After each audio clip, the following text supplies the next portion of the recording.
مکمل آگے جو رکوع آ رہا ہے وہاں تک تلاوت کرنا ہے۔ اعوذ باللہ من الشیطان الرجیم، بسم اللہ الرحمن الرحیم، قل ارأیتم ان اخذ اللہ سمعکم وابصارکم وختم على قلوبكم من إله غير الله يأتيكم به انظر كيف نصرف الآيات ثم هم يصدفون قل أرأيتم إن أتاكم عذاب الله بغتة أو جهرة هل يهلك إلا القوم الظالمون وما نرسل المرسلين إلا مبشرين ومنذرين فمن آمن وأصلح فلا خوف عليهم ولا هم يحزنون والذين كذبوا بآياتنا يمسهم العذاب بما كانوا يفسقون قل لا أقول لكم عندي خزائن الله ولا أعلم الغيب ولا أقول لكم إني ملك إن أتبع إلا ما يوحى إلي قل هل يستوي الأعمى والبصير أفلا تتفكرون صدق اللہ العظیم۔ ترجمہ نہیں۔ قل ارأیتم، اے نبی آپ کہہ دیجئے، یعنی کافروں سے اور مشرکوں سے، ارأیتم تمہارا کیا خیال ہے، ان اخذ اللہ سمعکم کہ اگر اللہ پاک تمہاری سننے کی طاقت کو چھین لے، وابصارکم اور تمہارے آنکھوں کی بینائی چھین لے، وختم علی قلوبکم اور اللہ تمہارے دلوں پر مہر لگا دے، من الہ غیر اللہ یأتیکم بہ تو اللہ کے سوا کون ایسا ہے جو یہ چیزیں تمہیں واپس لوٹا دے۔ انظر اور آگے فرمایا اے نبی آپ دیکھیے، کیف نصرف الآیات ہم کس طرح دلیلوں کو واضح کر رہے ہیں، ثم هم یصدفون پھر بھی یہ لوگ ماننے کو تیار نہیں، پھر بھی یہ لوگ اعتراض کرتے ہیں۔ قل ارأیتکم اے نبی آپ کہیے تمہارا کیا خیال ہے، ان اتاکم عذاب اللہ بغتۃ او جہرۃ کہ اگر اللہ کا عذاب تمہارے اوپر بے خبری میں یا علانیہ طور پر آ جائے، هل يهلك الا القوم الظالمون تو ظالموں کے علاوہ کون ہلاک ہوگا، وما نرسل المرسلین اور ہم نے یعنی اللہ پاک فرما رہے ہیں وما نرسل المرسلین الا مبشرین ومنذرین کہ ہم نے نبیوں کو خوشخبری دینے اور ڈرانے کے لیے بھیجا ہے، فمن آمن تو جو لوگ ایمان لے آئے، واصلح اور اپنی اصلاح کر لی، اپنے آپ کو سنوار لیا، فلا خوف علیہم تو ان پر نہ کوئی غم ہے، ولا هم يحزنون اور نہ ہی وہ رنجیدہ ہوں گے، والذین کذبوا بآیاتنا اور اسی طرح جن لوگوں نے ہماری آیتوں کو جھٹلایا، یمسہم العذاب، تو ان کو عذاب ضرور آ دبوچے گا، بما کانوا یفسقون، ان کے فسق اور فجور کی وجہ سے۔ قل لا اقول لکم عندی، اے نبی آپ کہہ دیجئے، لا اقول لکم، کہ میں یہ نہیں کہتا، عندی خزائن اللہ، کہ میرے پاس اللہ کے خزانے ہیں، ولا اعلم الغیب، اور نہ میرے پاس غیب کا علم ہے، ولا اقول لکم انی ملک، اور میں یہ بھی نہیں کہتا کہ میں کوئی فرشتہ ہوں، ان اتبع الا ما یوحى الی، میں تو اس بات کی اتباع کرتا ہوں جو اللہ کی طرف سے میرے اوپر وحی کی جاتی ہے، میری طرف اللہ کی جانب سے جو وحی کی جاتی ہے میں تو صرف اسی کی پیروی کرتا ہوں۔ قل، اور اے نبی آپ کہیے، هل يستوي الاعمى والبصیر، کیا اندھا یعنی نابینا اور بینا دونوں برابر ہو سکتے ہیں؟ افلا تتفکرون، تم کیوں غور نہیں کرتے؟ گزشتہ آیتوں میں بھی پچھلی امتوں کا تذکرہ چل رہا تھا کہ اللہ تعالیٰ نے کیسے ان کو عذاب کے اندر مبتلا کیا، پھر اس سے پہلے ان لوگوں کو جو پریشانی مصیبتوں سے دوچار کیا، پھر بھی وہ لوگ دعوت حق کو قبول نہیں کیے تو اللہ تعالیٰ نے ان کے اوپر ہر طرح کی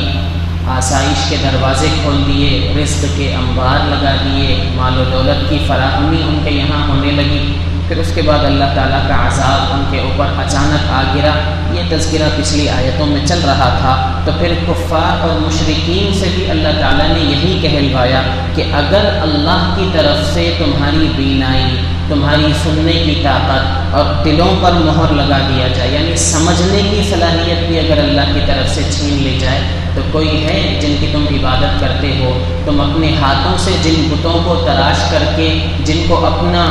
مشکل کشا سمجھتے ہو، اپنی ہر پریشانی اور ہر ضرورت کو پورا کرنے والا سمجھتے ہو، اگر اللہ یہ چیزیں تم سے چھین لے تو ان میں سے کوئی تمہیں وہ واپس لا کر دے سکتا ہے، تو پھر کیوں تم ہماری بات نہیں مانتے؟ تو پھر جب تمہارا دل یہ کہتا ہے، تمہارا ذہن یہ کہتا ہے کہ اللہ کے علاوہ یہ چیزیں واپس کوئی نہیں لوٹا سکتا، تو پھر یہ کہاں کی عقل مندی ہے کہ ان چیزوں کو واپس لوٹانے کی صلاحیت جس خدا کے پاس ہے، جو صفت جس خدا کے پاس ہے، اس کو چھوڑ کر کے اپنے خود تراشیدہ بتوں کی تم پرستش کر رہے ہو، یہ کیسی عقل مندی ہے؟ پھر اگلی آیتوں کے اندر فرمایا اگر اللہ کا عذاب تمہارے اوپر بھی آ جائے جیسے پچھلی امتوں پر آیا، ہاں وہ عذاب تمہیں بے خبری میں بھی تمہارے اوپر آ سکتا ہے اور باخبر کر کے بھی تمہارے اوپر عذاب آ سکتا ہے، تو ایسا مت سمجھ لینا کہ بھئی اگر عذاب آیا تو ہمارے ساتھ ساتھ یہ محمد کے ماننے والے یا یہ ایمان والے بھی ہمارے ساتھ ہلاک ہو جائیں گے۔ اللہ نے یہ صاف کر دیا، هل يهلك الا القوم الظالمون، تمہارا کیا خیال ہے ظالموں کے علاوہ کوئی ہلاک ہوگا؟ مطلب یہ کہ اللہ تعالیٰ نے اس میں وضاحت فرما دی، ایمان والے اس عذاب میں مبتلا نہیں ہوں گے، اگر خدا نخواستہ ان کے اوپر اگر کچھ عذاب آیا تو پھر ان لوگوں کو بتلا دی گئی یہ بات۔ اس کی بھی وضاحت علماء مفسرین نے یہ کی ہے کہ بعض مرتبہ کسی آدمی کو اگر یہ کہہ دیا جائے کہ بھائی سب ہلاک ہونے والے ہیں، تو اس کے اوپر جو ہے نا اتنا زیادہ اثر اس بات کا نہیں پڑتا جتنا اس بات سے پڑتا ہے کہ بھائی تم ہلاک ہونے والے ہو، تمہارے بازو والا بچنے والا،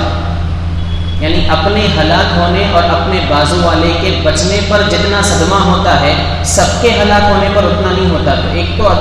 آدمی کے اندر یہ چیزیں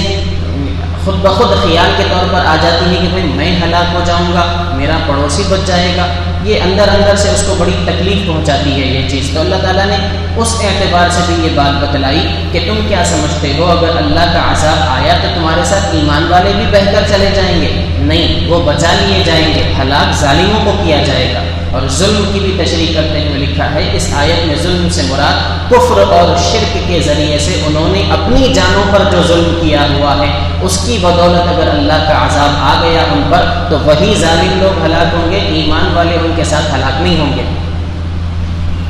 پھر آگے فرمایا وَمَا نُرْسِلُ الْمُرْسَلِينَ إِلَّا مُبَشِّرِينَ وَمُنذِرِينَ، کہ ہم نے نبیوں کا جو سلسلہ جاری کیا ہوا ہے یا نبی آخر الزماں پر آ کر کے نبیوں کا سلسلہ ختم ہوا، وہ اس لیے کہ ہم نبیوں کو ایمان والوں کو خوشخبری دینے کے لیے اور ایمان قبول نہ کرنے والوں کو اللہ کے عذاب سے ڈرانے کے لیے ہم نے نبیوں کا یہ سلسلہ جاری رکھا تھا۔ فمن آمنا، تو لہٰذا جو لوگ نبی کی دعوت حق پر ایمان لے آئے، وَأَصْلَحَ، اور اپنے آپ کو سنوار لیا، اپنی اصلاح کر لی، فَلَا خَوْفٌ عَلَيْهِمْ وَلَا هُمْ يَحْزَنُونَ، ان کو تو کوئی پریشانی نہیں، ان کو نہ کوئی ڈر ہے، نہ وہ جو ہے غمگین ہوں گے، نہ رنجیدہ ہوں گے۔ لیکن جن لوگوں نے ہماری آیتوں کو جھٹلایا، ہمارے نبی کی دعوت حق کو قبول نہیں کیا، یمسہم العذاب بما کانوا یفسقون، ان کے کرتوت کی وجہ سے ان کو عذاب آ پہنچے گا۔ پھر آگے کی آیت میں قل لا اقول لکم عندی خزائن اللہ، یہ آیت واقعتاً قابل غور ہے کہ اس کے اندر اللہ تعالیٰ نے اپنے نبی کے ذریعے سے چند مشرکین مکہ والوں کے اعتراضات کے جوابات دیے۔ پہلی بات، قل لا اقول لکم عندی خزائن اللہ، اے نبی آپ ان سے کہیے کہ میرے پاس اللہ کے خزانے نہیں ہیں۔ پہلا اعتراض مشرکین مکہ کی جانب سے اللہ کے نبی پر یہ ہوا تھا، بلکہ پچھلے نبیوں پر بھی، حضرت نوح علیہ السلام پر بھی یہ اعتراض ہوا تھا کہ بھئی اگر آپ نبی ہیں تو پھر یہ ہمارے لیے اس پہاڑ کو سونا بنا دیجیے، اگر آپ نبی ہیں تو اللہ سے ہمارے لیے مال و دولت کی فرمائش کر دیجیے تاکہ ہم مالدار ہو جائیں، ہمارے پاس پیسہ آ جائے، اور یہ ہمارے سامنے جو پہاڑ دکھ رہا ہے اللہ سے فرمائش کریے کہ یہ پہاڑ سونے کا بن جائے تاکہ ہم مالدار ہو جائیں، ہمارے پاس مال کی کمی نہ ہو، اگر آپ نبی ہیں تو کر دیجیے۔ تو اللہ تعالیٰ نے نبی کے ذریعے یہ اعلان کر دیا، قل لا اقول لکم عندی خزائن اللہ، میں نے کب کہا کہ میرے پاس اللہ کے خزانے ہیں؟ خزانے کا نبوت و رسالت سے دور دور تک کوئی تعلق نہیں۔ نبی ہونے کا مطلب بادشاہ ہونا نہیں ہوتا، نبی ہونے کا مطلب حکمران ہونا نہیں ہوتا، نبی ہونے کا مطلب یہ ہوتا ہے کہ اللہ نے اپنے بندوں کی اصلاح اور صحیح رہنمائی کے لیے کتاب اور شریعت دے کر کے ان کو بھیجا کہ ہماری وحی کے مطابق ان کی صحیح راستے کی طرف رہنمائی کرو۔ اس سے بڑھ کر ان کے پاس کوئی اختیار نہیں ہے، ان کے پاس اللہ کے خزانے نہیں ہیں، وہ تمہاری چھوٹی موٹی ضرورتوں کے لیے یا تمہاری فرمائشوں کے لیے بار بار اللہ کے یہاں سفارش نہیں کر سکتے۔ تو یہ بات اللہ نے واضح فرما دی کہ میرے پاس اللہ کے خزانے نہیں ہیں، میں یہ نہیں کہتا۔ پھر آگے فرمایا ولا اعلم الغیب، اور میں یہ بھی نہیں کہتا کہ میرے پاس غیب کا علم ہے۔ کچھ مشرکین مکہ کی جانب سے یہ بھی اعتراضات ہوئے تھے کہ بھئی اگر آپ نبی ہیں تو آپ کے پاس غیب کا علم ہونا چاہیے، آپ کو غیب کی باتیں معلوم ہونی چاہیے۔ تو اس کا بھی اللہ تعالیٰ نے نبی کی زبان سے یہ اعلان فرما دیا، اور میں یہ بھی نہیں کہتا کہ میرے پاس غیب کا علم۔ طرح طرح کے اعتراضات ہوئے تھے۔ کسی موقع پر اللہ کے نبی صلی اللہ علیہ وسلم کی اونٹنی گم ہو گئی تھی، تو ایک شخص تھا زید بن ابو النصیر، اس نے کہا تھا اللہ کے نبی سے دیکھو یہ نبی ہیں، اپنے آپ کو نبی کہتے ہیں، اور یہ کہتے ہیں کہ آسمان سے ان کو آسمان کی خبریں آتی ہیں، فرشتہ آسمان سے ان کے لیے اللہ کے یہاں سے خبریں لے کر کے آتا ہے، اور انہیں معلوم ہی نہیں ہے کہ ان کی اونٹنی کہاں۔ یعنی نبی ہیں تو معلوم ہونا چاہیے تھا کہ آپ کی اونٹنی کہاں ہے، غیب کا علم آپ کو ہونا چاہیے تھا۔ تو اللہ تعالیٰ نے قرآن میں 20 جگہ پر یہ کہلوایا ہے نبی علیہ السلام کے ذریعے، اور اللہ تعالیٰ نے خود بھی فرمایا لا يعلم الغیب الا اللہ، غیب کا علم اللہ کے سوا کوئی نہیں جانتا۔ اور ایک جگہ سورہ آل عمران میں اللہ تعالیٰ نے فرمایا وما كان الله ليطلعكم على الغیب ولكن الله يجتبي من رسله من يشاء، اللہ تعالیٰ غیب کا علم کسی کو نہیں دیتے، غیب کے علم کے اکلوتے مالک اللہ تعالیٰ۔ غیب کا علم، علم غیب اسے کہا جاتا ہے جو مشہور ہے، جو ہمیشہ سے ہے اور ہمیشہ رہے گا، اور دنیا کی 7 آسمان اور زمین کے درمیان کی جتنی چیزیں ہیں ان تمام چیزوں کا علم اللہ کے یہاں۔ اللہ تعالیٰ کو ان تمام چیزوں کا علم ہے، ہوا کب چلے گی، کون کب بیمار ہوگا، کس کو کب کتنا رزق ملے گا، کون کب دنیا سے جائے گا، کون جو ہے صاحب اولاد ہوگا، کون اولاد سے محروم ہوگا، اور اس طرح کی تمام چیزیں، قیامت کب آئے گی، قیامت کا دن کیا ہوگا، پھر اس کے بعد کون ہدایت سے مالا مال ہوگا، کون ہدایت سے محروم ہوگا، یہ تمام چیزیں اللہ تعالیٰ کے علم ہیں، اسے علم غیب کہا جاتا ہے۔ اور اللہ تعالیٰ نے یہ فرما دیا اس غیب کے علم میں سے ہم کچھ باتیں نبیوں کے ذریعے ان کی امتوں کو بتاتے ہیں۔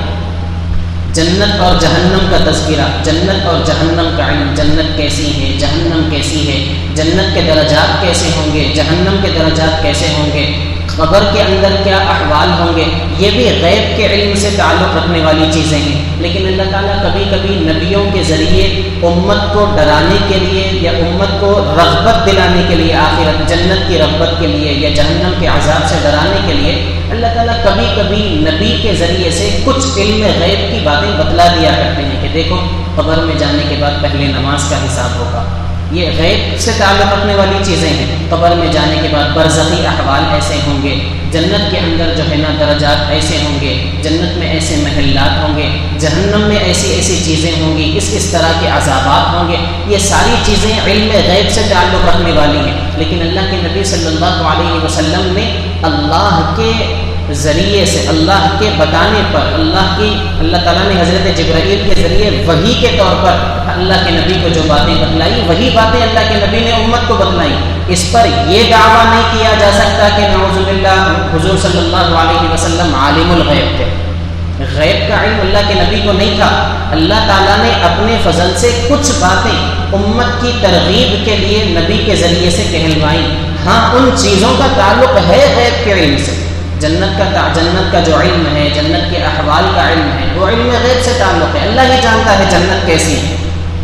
جہنم کا تعلق ہے، اللہ ہی جانتا ہے کہ جہنم کیسی ہے، قبر میں کیا حال ہوگا، اللہ ہی جانتا ہے کہ کچھ باتیں ان میں سے نبی کے ذریعے سے اللہ تعالیٰ نے امت کو بتلائیں تاکہ جہنم اور قبر کے احوال سے ڈر کر نیک اعمال کرنے والے ہم بن جائیں، اور جنت کے احوال بیان کیے تاکہ جنت کی رغبت میں، جنت کے شوق میں ہم کچھ نیک اعمال کرنے والے بن جائیں۔ اس لیے اس بات کا دعویٰ بالکل بھیجا ہے کہ نعوذ باللہ محمد عربی صلی اللہ علیہ وسلم کو علم غیب تھا۔ تو اللہ تعالیٰ نے یہاں پر یہ بھی بتلا دیا کہ غیب کا علم بھی میرے پاس نہیں ہے، ولا اعلم الغیب، میں یہ بھی نہیں کہتا کہ میرے پاس غیب کا علم ہے۔ اور اس طرح قرآن کی 20 آیتوں میں اللہ نے کہا غیب کا علم تو ہمارے پاس ہے، ہاں ہم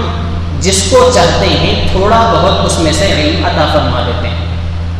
اس اعتراض پر بھی کہ زید بن ابو النصیر نے جو کہا تھا کہ یہ نبی اپنے آپ کو نبی کہتے ہیں اور کہتے ہیں کہ آسمان کی خبریں میرے پاس آتی ہیں، حالانکہ ان کو معلوم ہی نہیں ہے کہ ان کی اونٹنی کہاں گئی، کہاں ہے، تو اللہ کے نبی صلی اللہ علیہ وسلم نے اس کے جواب میں یہ جملہ ارشاد فرمایا تھا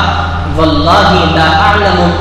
ما علمنی اللہ، کہ اللہ کی قسم میں نہیں جانتا سوائے ان باتوں کے جو اللہ نے مجھے بتائی ہیں۔ پھر آگے فرمایا اب جبرائیل کے ذریعے اللہ نے مجھے بتایا کہ میرے اونٹنی کی نکیل جو ہے نا فلاں جگہ درخت کے اندر اٹکی ہوئی ہے، جس کی وجہ سے اونٹنی وہاں پر پھنس گئی۔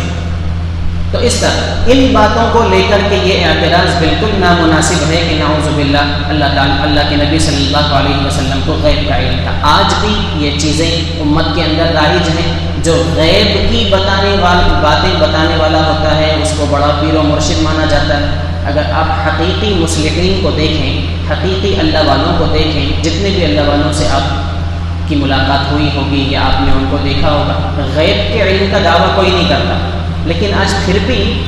سوسائٹی میں کچھ لوگ ایسے ہیں معاشرے کے اندر جو بھولے بھالے لوگوں کے سامنے بس اتنا کہہ دیتے ہیں لگتا ہے تمہارے گھر کے اس آدمی نے تمہارے اوپر کچھ کرایا ہے، یا تمہاری چیز جو گم ہوئی ہے مجھے معلوم ہے کہ وہ چیز جو ہے نا فلاں آدمی نے چرائی ہے۔ اتفاق سے اگر وہ چیز ہو بہو نکل گئی، اس نے جیسی بات بتلائی تھی وہ بات اگر کسی وجہ سے سچ نکل گئی تو پھر اس سے بڑا مرشد دنیا میں کسی کو ماننے کے لیے تیار ہے۔ اور کئی ایسے جو ہے شہروں کے اندر بڑے بڑے دعوے دار علم غیب کے بیٹھے ہوئے ہیں، چہرے جو ہے غیر مسنون، چہروں پر داڑیاں نہیں ہوتی، نمازوں کا کوئی خیال نہیں ہوتا، شریعت کا کوئی پاس و لحاظ نہیں ہوتا، غیب کی کچھ باتیں بتا دیتے ہیں، فال کھولنے کے نام پر کچھ باتیں بتا دیتے ہیں، تو امت کا ایک بڑا طبقہ ان کو جو ہے بڑا مرشد اور مصلح مان کر کے ان کے یہاں پر قطاریں لگا کر کے کھڑے ہوئے ہیں صبح سے شام تک اپنی اصلاح کے۔ یہ بالکل نامناسب بات ہے۔ غیب کا علم جب نبیوں کو نہیں تھا ایک بات سمجھ لیجئے، تمام مخلوق میں سب سے زیادہ علم، مخلوق میں سب سے زیادہ علم نبی اکرم صلی اللہ علیہ وسلم کا تھا، یہ مسلم بات ہے۔ نبی سے بڑھ کر علم کسی کو نہیں ہوتا۔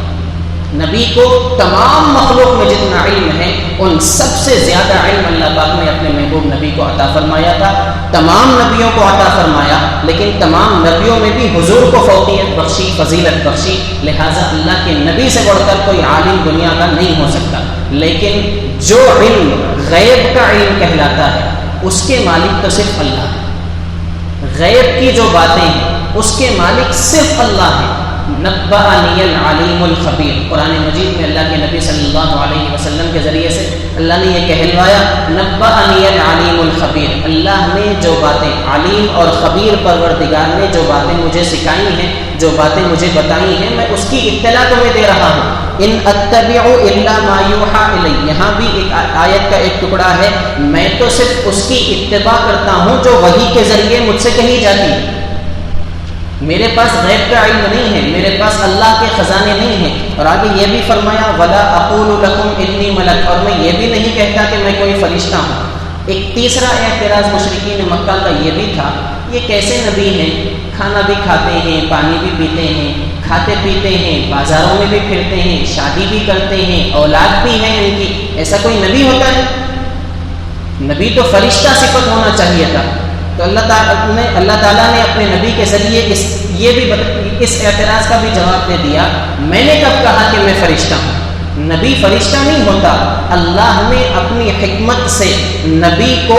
لوگوں میں سے بنایا ہے، یعنی انسانوں میں سے بنایا ہے، تاکہ انسانوں میں رہ کر انسانوں کی حاجتوں اور انسانوں کی صفات کو سمجھ کر اس کے مطابق تمہیں احکام بتلا سکے۔ اور جو اعتراض تم کر رہے ہو کہ یہ نبی کھاتے پیتے بھی ہیں، شادی بیاہ بھی کرتے ہیں، بازاروں میں بھی گھومتے پھرتے ہیں، تو یہ ضروری ہے اس لیے کہ اگر نبی کھائیں گے پیئیں گے نہیں تو کھانے پینے کے احکام کون بتائیں گے؟ نبی اگر بازار نہیں جائیں گے تو بازار کے احکام کون بتائیں گے؟ کاروبار کے احکام کون بتائے گا؟ اور اگر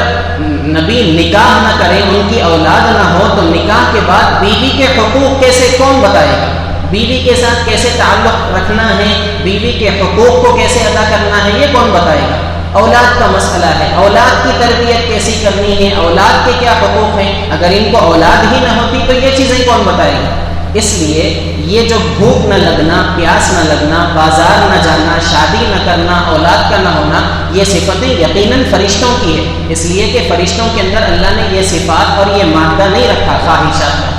لیکن نبی کے اندر رکھا۔ یہ بات اس بات کی دلیل ہے، نبی کے اندر جو خواہشات تھیں، کھانا پینا یا شادی بیاہ، اولاد، بازار، یہ جو بھی اعتراضات ان کی طرف سے تھے، یہ اس بات کی واضح دلیل ہے کہ نبی فرشتوں میں سے نہیں ہے، نبی انسانوں میں سے ہیں، اور انسانوں میں سے اللہ نے اس لیے مبعوث فرمایا کہ انسانوں کے صفات کو سمجھ کر کے ان کے مطابق وہ احکام بتا سکیں۔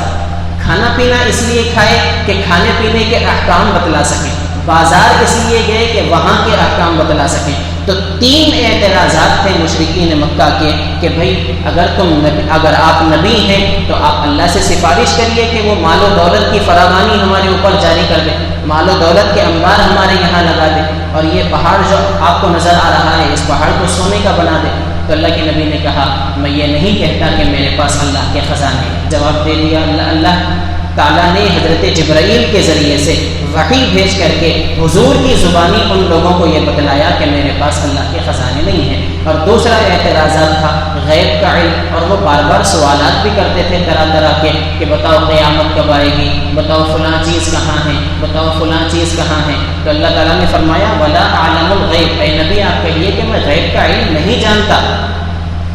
نبی ہونے کے لیے ضروری نہیں ہے غیب کا علم جاننا، نبی کو اللہ کی طرف سے جو باتیں بتلائی جاتی ہیں وہ باتیں وہ آپ تک یعنی امت تک پہنچانا ان کا کام ہے، غیب کا علم ان کے پاس نہیں ہے۔ پھر آگے فرمایا اور آپ یہ کہیے یہ جو اعتراض کرتے ہیں کہ آپ کھاتے پیتے ہیں، بازاروں کی سیر کرتے ہیں، شادی بیاہ کرتے ہیں، تو آپ کہیے ولا اقول لکم انی ملک، میں فرشتہ تھوڑی ہوں ان سب کاموں کو نہ کرنے کے لیے، مجھے بھی انسانوں میں سے مبعوث کیا گیا ہے، نبی ہوں تو کیا ہوا، کھانا کھانا، شادی بیاہ کیا کرنا، بازاروں کی سیر کرنا، یہ انسان اور بشر ہونے کی حیثیت سے لوازمات ہیں، انسان کا لازمی حصہ ہے۔ تو اللہ کے نبی نے فرمایا میں فرشتہ نہیں ہوں، ان اتبع الا ما یوحى الی، میں تو اس بات کی صرف اتباع کرتا ہوں جس کی وحی کے ذریعے سے اللہ تعالیٰ نے مجھے خبر دی ہے۔ قل هل يستوي الاعمى والبصير، اے نبی آپ کہہ دیجئے کہ کیا اندھا اور بینا دونوں برابر ہو سکتے ہیں؟ یعنی یہ کہ تم آنکھوں سے دیکھ رہے ہو سب کچھ، نبی رحمت صلی اللہ علیہ وسلم جو دعوت حق تمہیں دے رہے ہیں اس کے اثرات تم اپنی نگاہوں سے دیکھ رہے ہو، دیکھنے کے باوجود بھی اندھے بن کر کے نظر انداز کر رہے ہو، تو کیا اندھا اور بینا شخص اور نابینا شخص برابر ہو سکتے ہیں کہ تمہیں نظر بھی آ رہا ہے اور تم اندیکھا کر رہے ہو؟ اس لیے اللہ نے فرمایا کیا اندھا اور بینا شخص دونوں برابر ہو سکتے ہیں؟ افلا تتفکرون، کیوں تم بات نہیں سمجھتے، کیوں تم ان باتوں کے اندر غور نہیں کرتے؟ اور اللہ کے نبی صلی اللہ علیہ وسلم نے ان 3 اعتراضات کے جواب دینے کے بعد یہ بھی کہا تھا کہ تم غیر ضروری اعتراضات کرنے کے بجائے جو بات میں تم سے کہہ رہا ہوں اس میں غور کرو، جو دعوت میں تمہیں دے رہا ہوں اس پر غور کرو کہ یہ دعوت کیا ہے، یہ دعوت کیسی ہے، اس پر غور کرو۔ غیر ضروری اعتراضات مت کرو کہ پہاڑ کو سونا بنا دیا جائے، غیب کا علم بتا دیا جائے اور جو ہے شادی بیاہ کھانا پینا نہ کھایا جائے وغیرہ، یہ اعتراضات چھوڑو، یہ تو فرشتوں کی صفات ہیں اور علم غیب اللہ کی صفت خاصہ ہے۔ میں تو صرف اللہ کی طرف سے جو وحی میرے اوپر نازل ہوتی ہے میں اس کی اتباع کرتا ہوں اور اس کی اطلاع تم لوگوں کو دیتا ہوں۔ اب تمہارے لیے لازم ہے، ضروری ہے کہ تم اس کے اندر یعنی میں جو دعوت دے رہا ہوں اس میں غور کرو، فکر کرو، ایمان لے آؤ۔ لہٰذا جو لوگ ایمان لے آئے، اپنے آپ کو سنوار لیا، ان کے لیے تو کوئی غم اور پریشانی کی بات نہیں ہے، لیکن جنہوں نے ہماری آیتوں کو جھٹلایا، نبی کی دعوت حق کو تسلیم نہیں کیا، ان کو ضرور اللہ کا عذاب آج دبوچے گا، یا تو یہاں پر یا آخرت میں، بہرحال نبی کا اور خدا کی بات کا انکار کرنے والے عذاب کے اندر مبتلا کیے جائیں گے۔ ان آیتوں کے اندر یہ مختصر خلاصہ تھا جو آپ حضرات کے سامنے ابھی بیان کیا گیا۔